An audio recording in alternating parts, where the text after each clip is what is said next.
আল্লাহ পাক জানিয়ে দিয়েছেন, হে দুনিয়ার মানুষেরা, আমি আল্লাহ পাক তোমাদেরকে বলছি, ফিহি আয়াতুম বাইয়িনাত, আমি আল্লাহ তোমাদের জন্য এই কাবা বাইতুল্লাহ আমি আল্লাহ একটা নিদর্শন রেখে দিয়েছি। আমি আল্লাহ নিদর্শন রেখে দিয়েছি, কিয়ামত পর্যন্ত নিদর্শন থাকবে। আমরা জানো আল্লাহকে জিজ্ঞাসা করলাম, ও রব্বি আল্লাহ পাক, কি নিদর্শন আপনি দেখেছেন যেটা কিয়ামত পর্যন্ত থাকবে? আল্লাহ আমাদেরকে বললেন, দুনিয়ার মানুষেরা, আমি আল্লাহ পাক বলছি, ফিহি আয়াতুম বাইয়িনাতুম মাকামে ইব্রাহিম। জোরে বলেন, আরো জোরে বলেন সুবহানাল্লাহ। আল্লাহ পাক বলেন, আয় দুনিয়ার মানুষেরা, আমি আল্লাহ মাকামে ইব্রাহিম ডাকে তোমাদের জন্য আমি আল্লাহ নিদর্শন করে রেখেছি। আমরা নবী ইব্রাহিম আলাইহিস সালামের কথাগুলো শুনেছি, তার আলোচনা শুনেছি, তবে তার কখনো চোখে দেখিনি। আল্লাহর বান্দারা শুনে রাখেন, পারা নাম্বার 2, পৃষ্ঠা নাম্বার 11, সূরার নাম সূরাতুল বাকারা। আল্লাহ পাক জিবরাইল আমিন আলাইহিস সালামকে বললেন, জিবরাইল চলে যাও, চলে যাও, আমার নবীর কাছে চলে যাও, এই আয়াত খানাটা শুনিয়ে দাও, আমার নবী যেন ওদেরকে শুনিয়ে দেয়। আল্লাহ পাক বলেন, আয় আমার হাবিব, আয় আমার নবী শুনে রাখো, আমি আল্লাহ পাক তোমায় বলছি, ইয়া আইয়ুহাল্লাযীনা আমানু, হে দুনিয়ার ইমানদারেরা শুনে রাখো, আমি আল্লাহ পাক বলছি, উদখুলু ফিস সিলমি কাফা, তোমরা যারা ঈমান আনয়ন করেছো, তোমরা যারা ঈমান এনেছো, তোমরা যারা আমি আল্লাহ আমাকে রব বলে মেনে নিয়েছো, তোমরা যারা মুহাম্মাদুর রাসূলুল্লাহ সাল্লাল্লাহু আলাইহি ওয়াসাল্লামকে তোমরা যারা নবী বলে মেনে নিয়েছো, তোমরা যারা কোরআনকে কিতাব বলে মেনে নিয়েছো, তোমরা যারা হাসরের ময়দানকে বিশ্বাস করে নিয়েছো, তোমরা যারা আসমানি কিতাবগুলোর প্রতি ঈমান এনেছো, আমি আল্লাহ বলছি, না না না না, 6 দিন তোমরা ইসলাম ধর্ম অবলম্বী হবে, আর একদিন তোমরা ইহুদি ধর্ম পালন করবে, তা হবে না, হবে না, হবে না। আমি আল্লাহ বলছি, 7 দিন 7 দিন প্রতিটা মুহূর্তই তোমাকে কোরআনের প্রতি আমল করা লাগবে। জোরে বলে, আরো জোরে হয়, চিল্লে হয় না সুবহানাল্লাহ। আল্লাহ কোরআনের আয়াত নাযিল করে দিলেন চলবে না, তোমাকে পরিপূর্ণভাবে ইসলাম মেনে চলা লাগবে, কোরআন সামনে রেখে জীবন যাপন করা লাগবে। ইচ্ছামতো চলার নাম মুসলমান নয়। আমি আপনি ঈমানের কলমা পড়ে নিয়েছি মানে আমরা ইসলামের স্কুলে অ্যাডমিশন নিয়েছি, নিচে না নিয়েছি ভাই। আমরা যখনই অ্যাডমিশন নিয়েছি, নিশ্চিত আমাদেরকে এবার ইসলাম ধর্মের যত সিলেবাস রয়েছে আমাকে আপনাকে মান্যতা দেওয়া লাগবে, লাগবে না, লাগবে না? আল্লাহর নবী জানিয়ে দিয়েছেন, ও বাবা সাহাবীরা, ও আমার সাহাবারা, আমি নবী তোমাদিগকে জানিয়ে দিলাম, ইসলামের অ্যাডমিশন নেওয়ার পরে ইসলামের সিলেবাস হলো 5টা। কয়টা বলো? 5টা। আল্লাহ নবী সাহাবীদের বলেছিলেন, ও আমার সাহাবীরা, ও আমার সাহাবারা, আমি নবী তোমাদিগকে জানিয়ে দিলাম, দুনিয়াল ইসলাম আলা খামস। আল্লাহ নবী বলেছেন, ও আমার সাহাবীরা, ও আমার সাহাবারা, মনে রাখো, ইসলামের সিলেবাস হলো 5টা। 1 নম্বরে শাহাদাতি আল্লাহ ইলাহা ইল্লাল্লাহ ওয়া আন্না মুহাম্মাদুর রাসূলুল্লাহ। 1 নম্বরে আমাকে আল্লাহ এবং রাসূলকে মেনে নেওয়া লাগবে, না দেখে, না দেখে। কোনদিন আমরা আল্লাহ দেখিনি, আল্লাহকে না দেখে বিশ্বাস করা লাগবে। আর রাসূলকে আমরা কিন্তু দেখিনি, রাসূলকে না দেখার পরেও ঈমান আনা লাগবে। লাগবে না, লাগবে না, লাগবে। যারা রাসূল দেখেছেন দেখার পরেও মেনে নেওয়া লাগবে, আমরা যারা রাসূল দেখিনি আমাদেরকেও মেনে নেওয়া লাগবে। এক কথাই শুধু মেনে নিলে হবে না, ইসলামের দ্বিতীয় সিলেবাস হলো ইকামিস সালাহ, নামাজ আদায় নয়, নামাজ কায়েম করা লাগবে। নামাজ আদায় আলাদা, কায়েম আলাদা। আপনার কথা বুঝতে পারছেন? নামাজ আদায় করা আলাদা আর নামাজ কায়েম করা আলাদা। নামাজ আদায় মানে হলো আজান হয়েছে, আপনি সোজা চলে গেলেন মসজিদে, নামাজ পড়ে আসলেন, এটা নামাজ আদায় হলো। আর নামাজ কায়েম হলো কোনটা? আপনি যখন আজান হবে নিশ্চিত আপনি জানেন নামাজ যেমন আমার জন্য ফরজ, আমার অধীনস্থ যে আমার ছোট ছোট বাচ্চাগুলো রয়েছে, আমার ছেলে আমার মেয়ে সাবালক হয়েছে, আমার বিবি, এরা আমার অধীনস্থ। সুতরাং এদেরকেও নামাজ পড়ানোর আদেশ করা লাগবে, এরাও যেন আজানের পর পর নামাজ পড়ে, এই তাগিদ দেওয়া লাগবে। এর নাম কায়েম করা, এর নাম কায়েম করা। আমরা তো শুধু নামাজ পড়ি, কায়েম করি। এই নামাজ শুধু পড়ি বলেই দেখা যায় আমি নামাজি, আমার ছেলে নামাজি না, আমি নামাজি, আমার মেয়েটা নামাজি না, আমি নামাজি, আমার বিবিটা নামাজি না। আমরা নামাজ আদায় করি। আমরা যদি নামাজ কায়েম করতাম, আমি যেমন নামাজি আমার বেটাটাও নামাজি হতো, হতো না? হতো না? ও ভাই, আমি শুধু নামাজ পড়ে বেঁচে যেতাম, তাহলে তো আর কায়েম করা লাগতো না। ভাই, শুধু নামাজ পড়লে আমরা বেঁচে যাব না। আমাদের অধীনস্থ মানুষগুলোকে যদি নামাজি না বানাতে পারি, আমার নামাজ পড়ার পরে আমি জাহান্নাম থেকে বাঁচতে পারবো?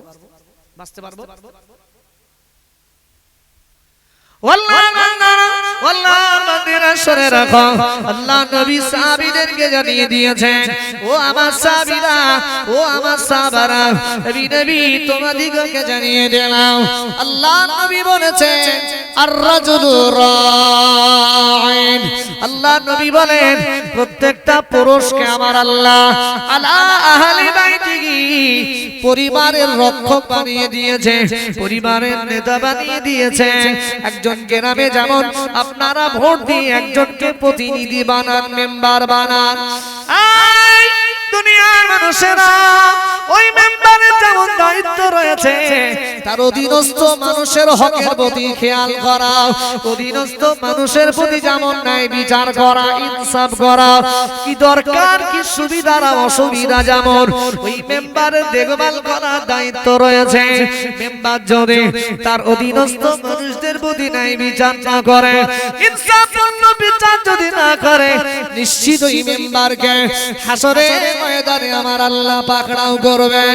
এই বৈরাগী চকের ভাইরা, ঠিক তদ্রূপ আমাদের অধীনস্থ কিছু মানুষ রয়েছে, আমার আল্লাহ আমাদেরকে একটা দেশে, একটা রাজ্যে, একটা এলাকার আমার আল্লাহ আমাদেরকে নেতা বানিয়ে দিয়েছে। যে দেশের ভিতরে আমার ছোট ছেলেটা বাস করে, যে দেশের ভিতরে আমার ছোট মেয়েটা বাস করে, যে দেশের ভিতরে আমার বিবিটা বাস করে, হাসরের ময়দানে আমার আল্লাহ নিশ্চিত আমার ছেলের ব্যাপারে, আমার মেয়ের ব্যাপারে, আমার বিবির ব্যাপারে নিশ্চিত আল্লাহ আমায় জিজ্ঞাসা করবেন। সেদিন যদি আমার ছেলেটা নামাজি হিসাবে পরিচয় না দিতে পারে, যদি না আমার মেয়েটাকে নামাজি হিসাবে পরিচয় না দিতে পারে, আমার বিবিটাকে যদি সেদিন নামাজি হিসাবে পরিচয় না দিতে পারে, নিশ্চিত আমি বাপ হাসরের ময়দানে ধরা পড়ে যাব। যাব না? যাব না? রাসূল বলেছেন প্রত্যেকটা পরিবারের একজন পুরুষকে আমার আল্লাহ গার্জিয়ান, নেতা করে দেয়, নেতা। আহুয়া মাসউলুন আন রাইয়াতিহি, হাসরের ময়দানে আমার আল্লাহ সেই নেতাকে জিজ্ঞাসা করবেন, তুমি তোমার পরিবারের ব্যাপারে কতটা দায়িত্ব পালন করেছো? জিজ্ঞাসা করবে না? করবে না? তাহলে এবার আমরা বলেন, আমরা কি তাহলে শুধু নামাজ পড়বো না কায়েম করব? কি করব? কায়েম করব। মানে আমার বাচ্চাগুলোর প্রতি তাগিদ হবে, আমার স্ত্রীর প্রতি তাগিদ হবে, আমার ছোট ছোট ভাই বোন তাদের প্রতি তাগিদ হবে, তারাও যেন নামাজের সাথে জুড়ে যায়। এর নাম কায়েম করা। সুতরাং ইসলামের দ্বিতীয় সিলেবাস কি? নামাজ কায়েম করা। তৃতীয় নাম্বার সিলেবাস কি? ইতাইজ যাকাত, যাকাত প্রদান করা। যেটা আমরা এক বছর একটা সম্পদের, যে মানুষ সাহেবে নেশাব হয়, সাহেবে নেশাবটা, তবে সেই সাহেবে নেশাব সম্পদটা যেন এক বছর বয়স হয়। কত বছর? 1 বছর বয়স হওয়া লাগবে, তারপরে আমরা যেটা দিই 40 ভাগের 1 ভাগ, তথা 100 টাকায় 2.5 টাকা, 1000-এ 25 টাকা, আর লাখে 2500 টাকা আমরা যেটা গরিব অসহায় এতিম মিসকিনদের মাঝে আমরা বিতরণ করি, এটাকে যাকাত বলা হয়। এই যাকাত দেওয়া লাগবে, এটা ইসলামের সিলেবাস। এখন কেউ যদি যাকাতকে অস্বীকার করে, ধর আমার কষ্টের টাকা, লাখ টাকা জমালে 2500 টাকা দেওয়া লাগবে, দরকার নেই, যাকাত দেব না, তাহলে যে মানুষ যাকাতকে অস্বীকার করে সে ইসলামের ভিতরে পরিপূর্ণ প্রবেশ করেছে? কথা বলে না। ইসলামের ভিতরে পরিপূর্ণ প্রবেশ মানে আপনাকে ইসলামের প্রত্যেকটা ব্যাপার মেনে নেওয়া লাগবে।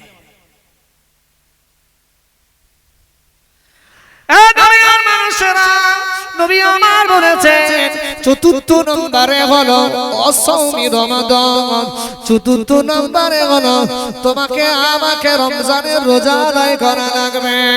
না না না, কেউ যদি মনে করে রমজান মাস অত্যন্ত কষ্টের মাস, এত প্রকার রোজা আমরা করব না না না না, নিশ্চিত মুসলমান হতে পারবে না।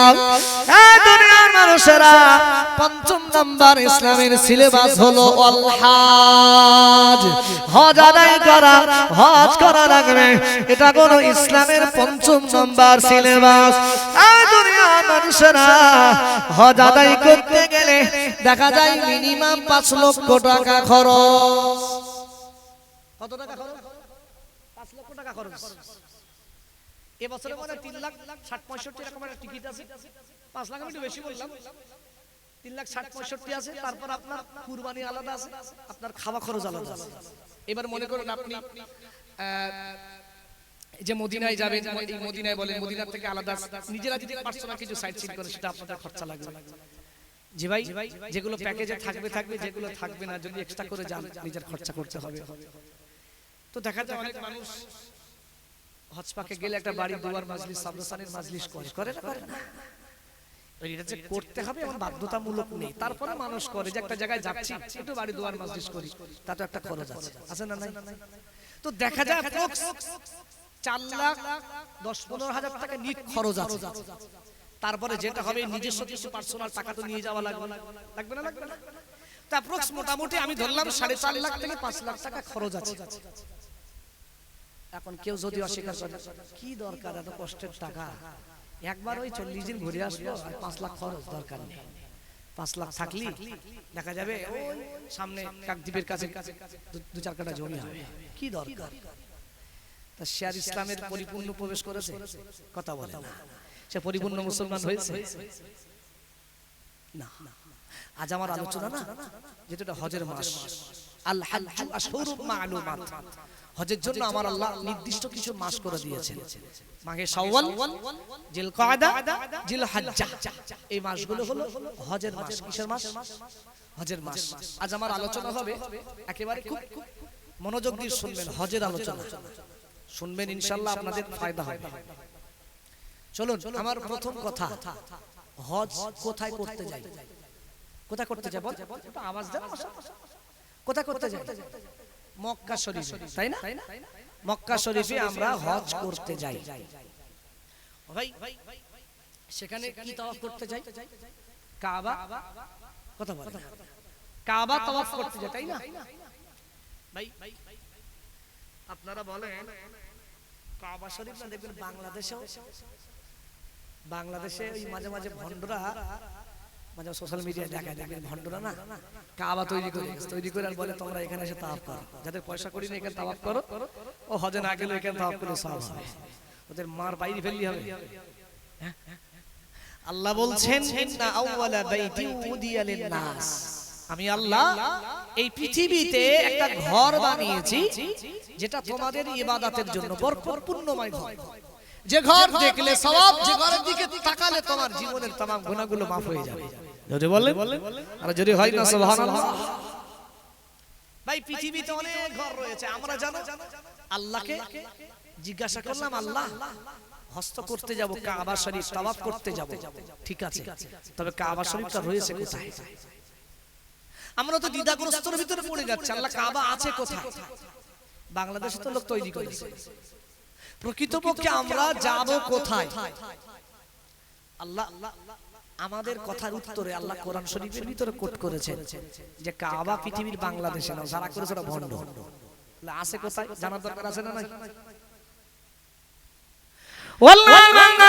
আল্লাহর বান্দারা শুনে রাখো, পারা নাম্বার 4 পৃষ্ঠা নাম্বার হলো 1, সূরার নাম সূরাত আলে ইমরান, একেবারে মিডিলের দিকে রয়েছে। আল্লাহ পাক বলেন, আয় দুনিয়ার মানুষেরা, আয় বৈরাগী জগের ভাইরা, আয় বৈরাগী জগের ভাইরা শুনে রাখো, আল্লাহ পাক বলেন, ইন্না আউয়ালা বাইতিন উদিয়া লিন-নাস, আমি আল্লাহ পাক তোমাদের জন্য সর্বপ্রথম যে ইবাদতের ঘর বানিয়েছে, ওর আগে এই ঘরের আগে পৃথিবীতে ইবাদত বলে কিছুই ছিল না।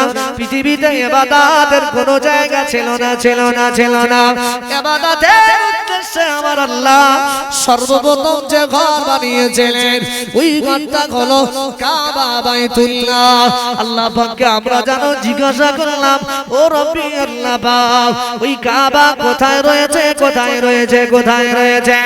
আল্লাহ পাক আমাদের কথার উত্তরে আমার আল্লাহ পাক বলেন, হ্যাঁ দুনিয়ার মানুষেরা, ওই ঘর পৃথিবীর পাকিস্তানে নয়, ওই ঘর বাংলাদেশে নয়, ওই ঘর নাইজেরিয়াতে নয়, ওই ঘর ভারতবর্ষে নয়, ওই ঘর জর্ডানে নয়, ওই ঘর আমেরিকায় নয়, চিলিতে নয়, ব্রাজিলে নয়। আমি আল্লাহ বলছি, লাল্লাযী বিবাক্কা। আল্লাহ পাক বলেন, দুনিয়ার মানুষেরা, এই ঘর আরব দেশের জমিনে বাক্কা নামক একটা শহর রয়েছে। ওই বাক্কা শহরে ওই কাবা অবস্থিত। জোরে বলে, আরো জোরে বলেন সুবহানাল্লাহ। তাহলে আল্লাহ কোরআনে উল্লেখ করেছেন লাল্লাযী বিবাক্কাতা। ও ভাই, যে জায়গার এখন নাম হলো মক্কা, কি বলুন, যে জায়গার এখন বর্তমান নাম হলো মক্কা, এই জায়গাটার প্রাথমিক অবস্থায় নাম ছিল বাক্কা। কি নাম ছিল? বাক্কা। কোথায় রয়েছে? আবারও শুনে রাখেন, পারা নাম্বার 4 পৃষ্ঠা নাম্বার 1, সূরার নাম সূরাত আল ইমরান। কোরআন খুলবেন, ঠিক মিডল পজিশনে পেয়ে যাবেন, লাল্লাযী বিবাক্কাতা মুবারাকান ওয়া হুদাল লিল আলামিন। এই ঘরটা আমি আল্লাহ আমার বান্দা বান্দীদের জন্য বরকতপূর্ণ, মুবারকপূর্ণ এই ঘর আমি আল্লাহ বানিয়েছি। জোরে বলেন, আর জোরে বলেন সুবহানাল্লাহ।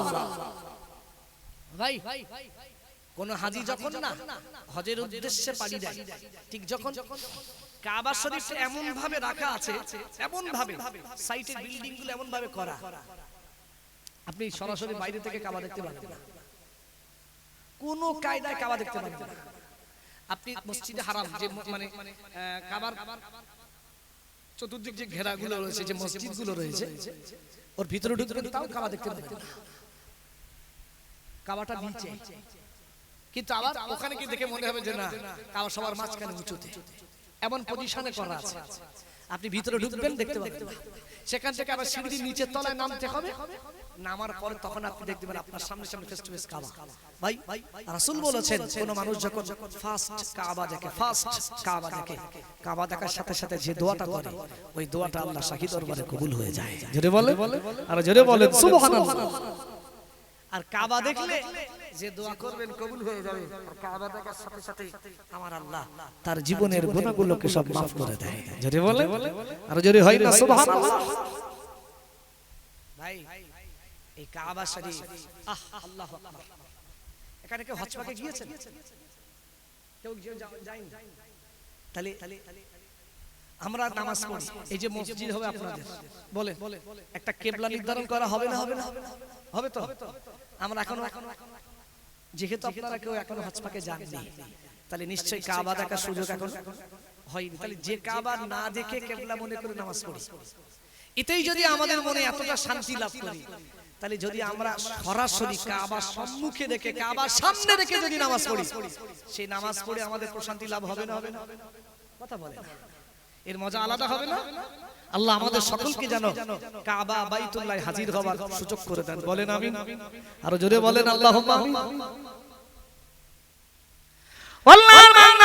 আল্লাহর বান্দারা শুনে রাখো, আল্লাহ পাক জানিয়ে দিয়েছেন, হে দুনিয়ার মানুষেরা, আমি আল্লাহ পাক তোমাদেরকে বলছি, ফিহি আয়াতুম বাইয়িনাত আমি আল্লাহ তোমাদের জন্য এই কাবা বাইতুল্লাহ আমি আল্লাহ একটা নিদর্শন রেখে দিয়েছি আমি আল্লাহ নিদর্শন রেখে দিয়েছি কিয়ামত পর্যন্ত নিদর্শন থাকবে আমরা জানো আল্লাহকে জিজ্ঞাসা করলাম ও রব্বি আল্লাহ পাক কি নিদর্শন আপনি রেখেছেন যেটা কিয়ামত পর্যন্ত থাকবে আল্লাহ আমাদেরকে বললেন দুনিয়ার মানুষেরা আমি আল্লাহ পাক বলছি ফিহি আয়াতুম বাইয়িনাতুম মাকামে ইব্রাহিম জোরে বলেন আরো জোরে বলেন সুবহানাল্লাহ আল্লাহ পাক বলেন দুনিয়ার মানুষেরা আমি আল্লাহ মাকামে ইব্রাহিম ডাকে তোমাদের জন্য আমি আল্লাহ নিদর্শন করে রেখেছি আমরা নবী ইব্রাহিম আলাইহিস সালামের কথাগুলো শুনেছি তার আলোচনা শুনেছি তবে তার কখনো চোখে দেখিনি দেখেছি চোখে আমরা কেউ কখনো চোখেই দেখিনি তার কারণ ভাই তিনি এসেছেন তো অনেক আগে আমরা আমাদের নবী দেখিনি সাহাবীদের দেখিনি নবী ইব্রাহিম আলাইহিস সালামকে কি করে দেখব আমরা দেখিনি তবে আজও পর্যন্ত নিদর্শন যারাই হজ পাকে যায় যারাই হজ পাকে যায় তারা কিন্তু আজও সেই নিদর্শনটা দেখে সেটা কি মাকামে ইব্রাহিম যেটা হাজারে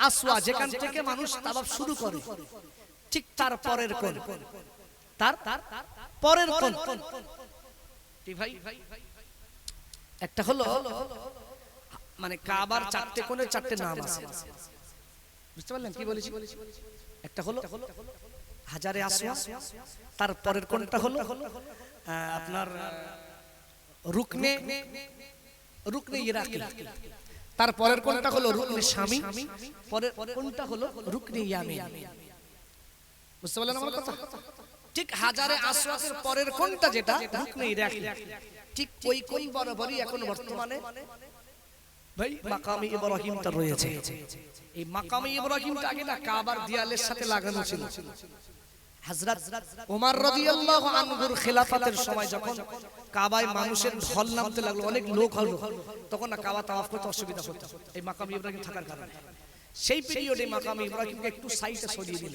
হাজিরা তাওয়াফ করার পরে না মাকামে ইব্রাহিমকে সম্মুখে রেখে তার পিছনে সবাই দুই রাকাত করে নামাজ পড়ে এই মাকামে ইব্রাহিমটা কি মাকামে ইব্রাহিমটা এই জানার ইচ্ছা আছে না সেটা কি জিনিস ভাই নবী ইব্রাহিম আলাইহিস সালাম তিনি বাবেল শহরে থাকতেন বাইতুল মুকাদ্দাসের এলাকায় আল্লাহ একদিন স্বপ্ন দেখালেন যে হে ইব্রাহিম শোনো তুমি না কাবা ঘর সংস্কার করো তবে কাবা ঘর হযরত প্রথম বানিয়েছেন হযরত আদম আলাইহিস সালাম হযরত আদম আলাইহিস সালাম কাবা ঘর তৈরি করার পরে এইভাবে চলতে চলতে নবী নূহ আলাইহিস সালাম পর্যন্ত কাবা ঘর তাওয়াফ করত সব মানুষগুলো তাওয়াফ করত তবে হযরত নূহ আলাইহিস সালামের জামানায় যে প্লাবন এসেছিল প্লাবনে আমার আল্লাহ কাবাকে তুলে নিয়েছিলেন তারপরেই না সেখানে কাবা আর প্রকাশ্যে ছিল না তারপরেও সেখানকার মানুষ বা বহু মানুষ তারা সেই জায়গাকে তাওয়াফ করত কিন্তু কাবা ঘর প্রকাশ্যে ছিল না